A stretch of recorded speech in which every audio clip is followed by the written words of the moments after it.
deepest tunes, the warmest memories. Radio nostalgia from Mars. Well, that brings us to the end of the show. It's been a real journey. Music, stories, and memories. Radio Nostalgia from Mars has it all. If you want to be involved with RNFM, have a story to tell, a memory to share, contact us via the usual internet channels and leave a short message outlining your contribution.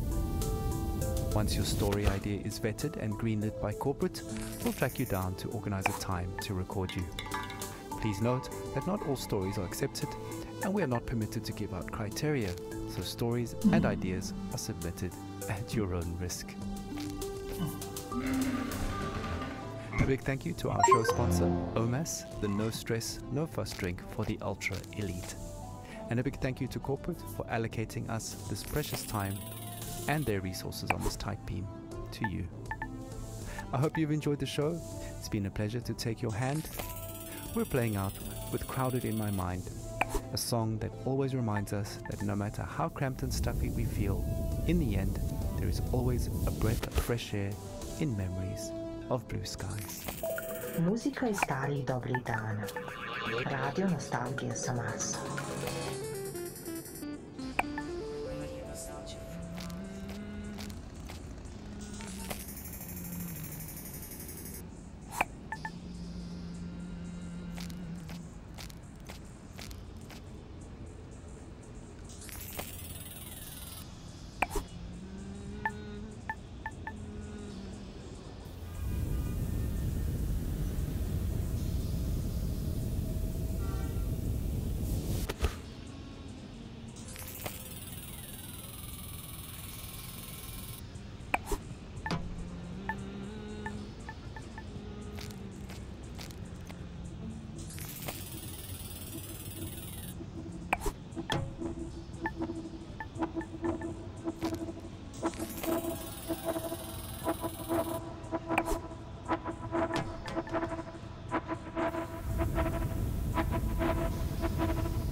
Crowds in New York, crowds in Berlin, crowds in Tokyo, Paris, London, Shanghai, Belgrade, Rio, Bombay, Mexico City, Moscow.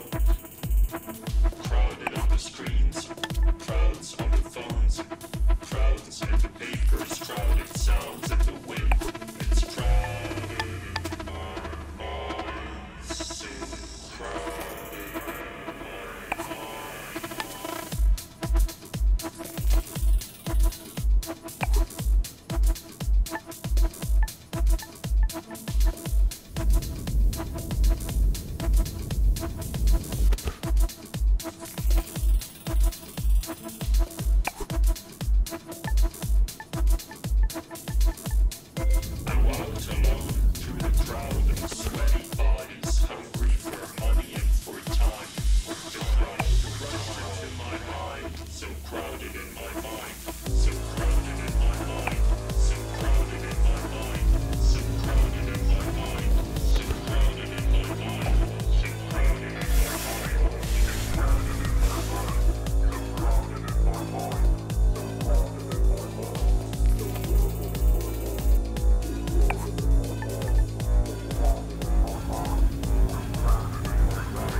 Please stand by for next transmission.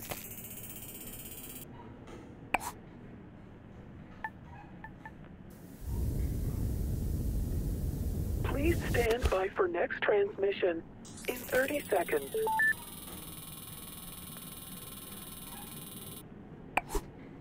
Please stand by for next transmission in 20 seconds. In 15 seconds. In 10 seconds. In 5 seconds. In 1 second. Radio Nostalgia from Mars.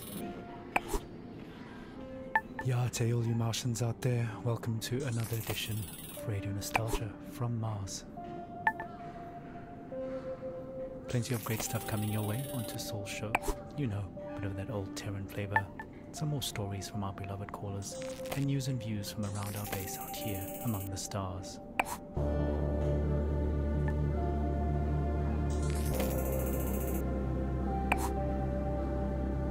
Like I said, your tight beam to Radio Nostalgia from Mars. Breathe easy, kick back, and reminisce.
Your home away from home. Radio Nostalgia from Mars. Now, as much as we appreciate our regular callers, there is one person we would really love to hear from. A man many of us owe our lives to. Our national hero, the Mars mission pilot, who brought us here safely so many years ago. Believe it or not, he finally made it back to Earth. After all these years, his dream finally came true. As we all know, he's had a very difficult time adapting to life here on Mars. We all have, just not in the public eye like him. So Charlie, this is Radio Nostalgia from Mars, personally reaching out to you. Charlie, we'd really appreciate it if you took some time to share a bit of the atmosphere on Earth with us. I'm sure many of our listeners are eager to hear your thoughts on being back. Just speak into the mic in your helmet. A few recorded words. Anything.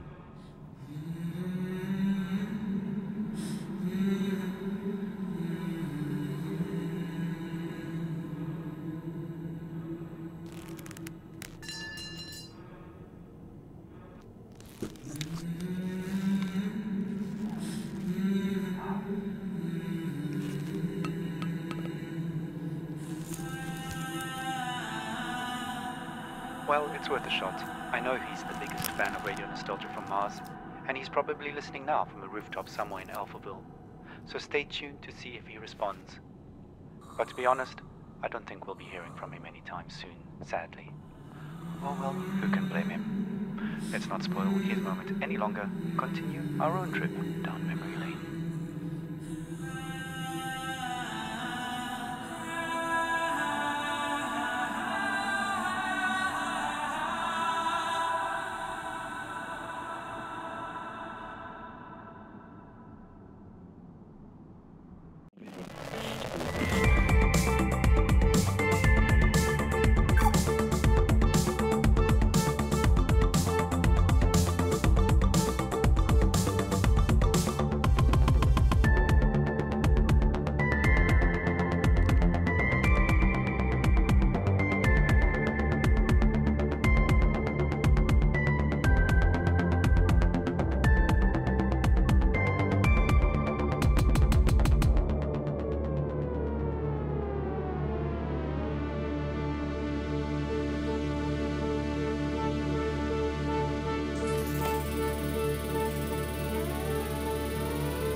With the club classic Proto 2021, a long-lost Earth Day anthem recently discovered in the archives here on Mars. That should take most of us back to the days when Mars was nothing but an evening star in the sky, and large social gatherings were still normal and carefree. Speaking of carefree, look out for 3 new OMAS flavors, pink, green and yellow. Pure calm in a tube.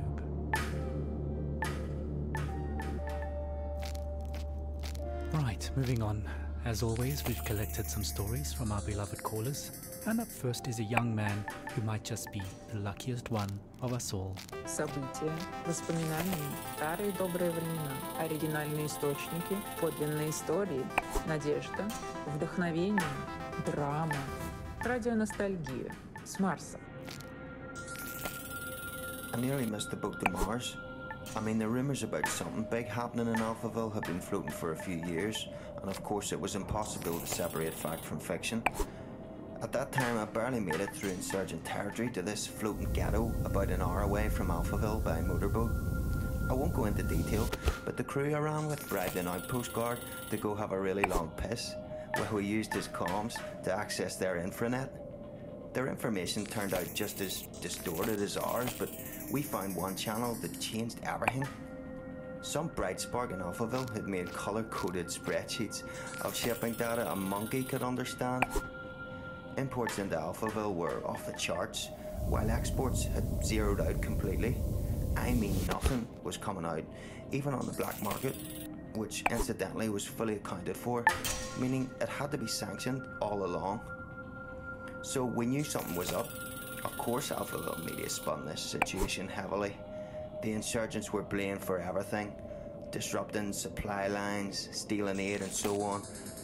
But it was really Alphaville stockpiling on a scale unseen in modern history. What tipped us off that they were planning to leave Earth is what they were stockpiling. Fuel, fuel, fuel. Specifically, dinitrogen, tetroxide and hydrazine. Old school. But they're chemicals used as rocket fuel. They're easy to store, but they're highly toxic and require careful handling, which explained another gruesome discovery: the covert shipping and dumping of bodies. A lot of bodies. There were so many that some of those bodies had started washing up in our neighbourhood, so toxic even scavengers stayed away. Coincidentally, it suddenly became much easier to get a multi-day work pass into Alphaville. We were so hungry and focused on other resources, we didn't make the connection. We assumed the workers were skipping on the visa. In fact, I was planning to do the exact same thing.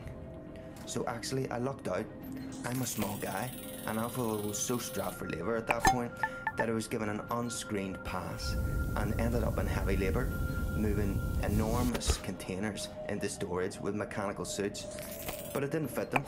so I was just given a scanner instead and told to scan serial numbers all day. It was very hard to breathe, so I traded for a spare hazmat suit from a drunk guard and put it on. Not unusual at all to hang out all day in a hazy. Technically just walking outside required one those days. That's what saved me, twice. Whew. I mean, hindsight is 20/20, but those containers were the rocket fuel, and in no way was it being stored and transported safely. All those guys died, withered to skin and bone. Nasty stuff. Again, it was all hidden in plain sight. Hell, we were all skin and bone at that point. We just assumed everyone was starving. I only got onto one of the last ships up to Mars because I was in a hazmat suit and holding that scanner, which I think had stopped working within the first days of my assignment. I never told anyone, and no one ever asked. I guess I was confused with security or something. All I remember is being yelled at, rushed into a shuttle, and then everyone patting me on the back and calling me Scully, the name embedded in the biometrics of the suit. I never saw my crew or the sky again.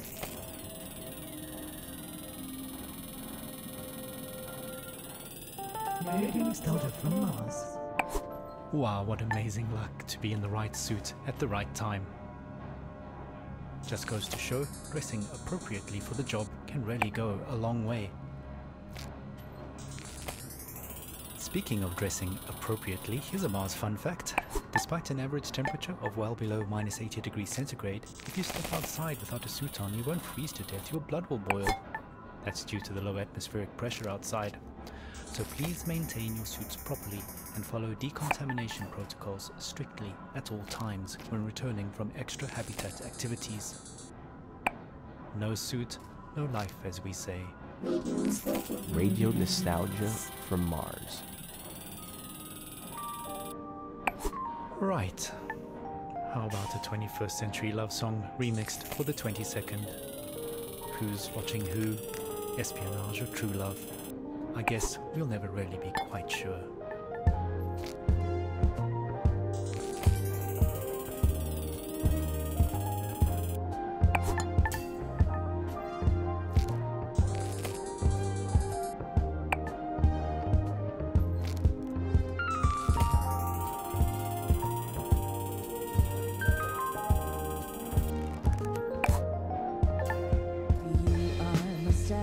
I'm your KGB. Forever your best words mine will be. I watch you as you're watching me. Play for the camera, no privacy. You spy on me as I spy on you. That's how we know our love is true.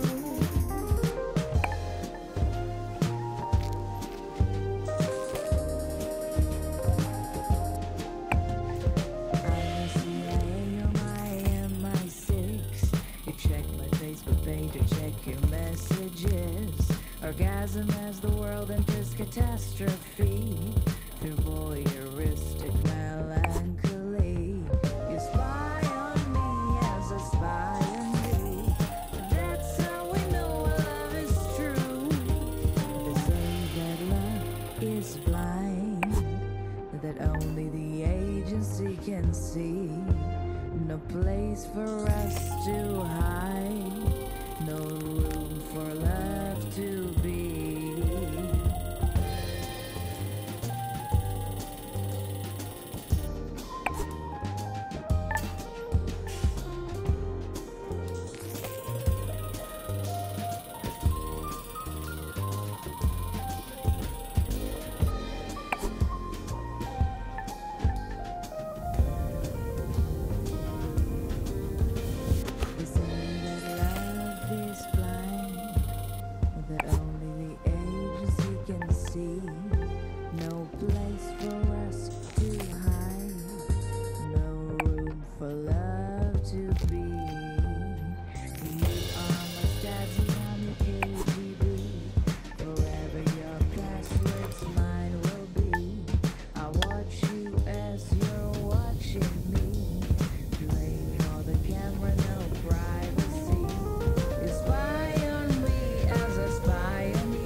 too high.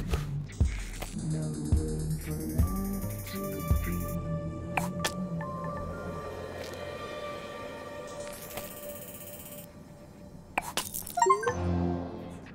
You're home away from home. Radio nostalgia from Mars. Ah, Surveillance love song, an oldie, but a goodie. Sophie Jazz reminding us that love remains as complicated as ever, despite our patented matchmaking algorithms and genetic profiling. On the subject of complications, the Mars Time Conglomerate has asked me to mention that even though a Mars sol is 40 minutes longer than a day on Earth, you do not have to manually add 40 minutes to your clocks every sol. We are officially on Mars clock time, so every second, minute and hour across all systems and devices are 2.7% longer by design. I know it's confusing at first, but just keep time as usual. For all practical purposes, we live a 24-hour day up here, just like we did on Earth. Слушайте Radio Nostalgiju sa Marsa. Okay, on with the show. Well, we've had a few requests for some classical music, and boy do I have a double treat for all you classical and vinyl lovers out there. A genuine record playing off an actual record player on loan from a dedicated RNFM fan. So grab a tube of OMS, sit back and enjoy some chill neoclassical vibes with that warm vinyl sound right here on Radio Nostalgia from Mars.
Take a moment, relax, and remember, with Radio Nostalgia